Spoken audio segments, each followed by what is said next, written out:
जो भी travel history, मैं एक बार फिर दोहरा दूं कि ये जो मैं बात कर रहा हूँ इंटरनेशनल ट्रैवलर्स की कर रहा हूँ या डोमेस्टिक ट्रैवलर्स जो जिसने पिछले 2 हफ्ते में कहीं इंटरनेशनल ट्रैवल किया हो, उनकी बात हो रही है।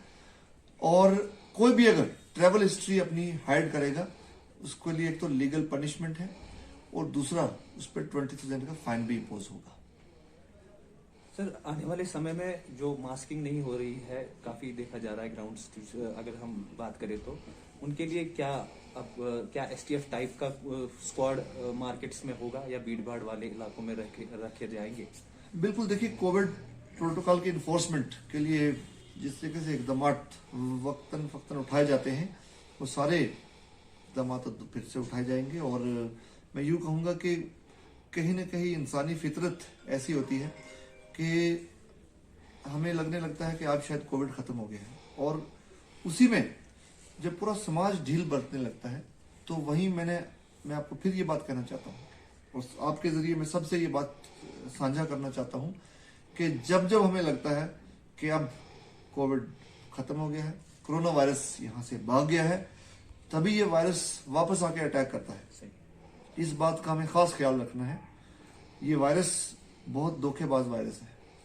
ये जब भी हमें लगता है और चकमा दे के आता है, और जब भी हमें लगता है कि अब केसेस कम हो गए हैं, अब कभी कभी लोग गलत सोच लेते हैं कि मास्क पहनने की जरूरत नहीं है। और ये भी देखा गया है कि वैक्सीनेशन के साथ साथ मास्किंग, ये दोनों चीजों की जब कॉम्बिनेशन जहां पर है वहां पर इन्फेक्शन नहीं देखे जा रहे हैं। और मैं ये भी कहना चाहता हूं आपके जरिए कि हमें अगर उस सूरत हाल से बचना है जहां पास्ट में हमें लॉकडाउन की तरफ जाना पड़ा, जहां हमें लॉकडाउन लगाने पे मजबूर हो गए हम पब्लिक हेल्थ के इंटरेस्ट में, हमें उस तरफ नहीं जाना है। और उस तरफ हम तभी उससे बच सकते हैं जब हम कोविड अप्रोप्रिएट बिहेवियर फॉलो करेंगे और कोविड एसओपीज का पूरा पालन करेंगे। देखिए, एक कोविड-19 वेरिएंट है जिसका आजकल नाम काफी अखबारों की सुर्खियों में, मीडिया में देखा जा रहा है, जिसको ओमिक्रॉन के नाम से जाना जा रहा है। इस वेरिएंट को WHO ने वेरिएंट ऑफ कंसर्न डिक्लेयर किया है, और उसी के चलते यहाँ पर श्रीनगर में, क्योंकि इंटरनेशनल एयरपोर्ट है, तो जितने भी इंटरनेशनल ट्रैवलर्स हैं या जो डोमेस्टिक ट्रैवलर्स हैं जिनका पास्ट 2 वीक्स का इंटरनेशनल ट्रैवल हिस्ट्री है, ऐसे ट्रैवलर्स के लिए मैंडेटरली RT-PCR टेस्ट कंडक्ट किया जाएगा श्रीनगर एयरपोर्ट पर। और जब तक RT-PCR का रिजल्ट नहीं आएगा तब तक उनको एडमिनिस्ट्रेटिव क्वारंटीन में रखा जाएगा। एडमिनिस्ट्रेटिव क्वारंटीन भी 2 किस्म के हैं। एक फ्री एडमिनिस्ट्रेटिव क्वारंटीन है जो गवर्नमेंट ने अपनी तरफ से ऑफर किया है, और एक पेड एडमिनिस्ट्रेटिव क्वारंटीन है। दोनों फैसिलिटीज दस्तयाब हैं। आज जो भी इंटरनेशनल ट्रैवलर्स आए हैं उनको एडमिनिस्ट्रेटिव क्वारंटीन में रखा गया है, और जैसे ही रिजल्ट आएगा RT-PCR का, उसके बाद अगर कोई पॉजिटिव आता है तो पॉजिटिव का प्रोटोकॉल अलग है, जिसमें हॉस्पिटल आइसोलेशन की जाएगी।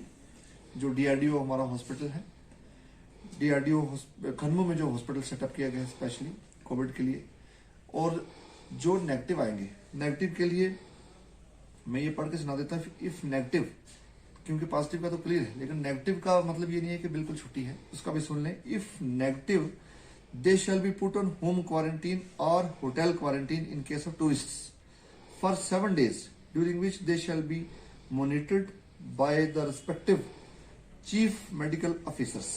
If any symptoms are observed during this period, they shall be immediately tested again. Otherwise, they shall be retested on the 8th day through RT-PCR, and if negative, they shall self-monitor their health for next 7 days. If the repeat RT-PCR test is positive, then the person shall be immediately shifted to the designated hospital for COVID positive patients, and his/her sample shall be sent for genome sequencing. ये मैंने protocol आपको पढ़ के सुना दिया है। मकसद ये है कि इंटरनेशनल जो ट्रैवल है उसमें जो ट्रैवल रिलेटेड इंपोर्टेशंस हैं कोविड-19 के, उससे बचने के लिए ये सारे इकदाम उठाए गए हैं। लेकिन मैं ये भी कहना चाहता हूं कि कोई भी वेरिएंट आए,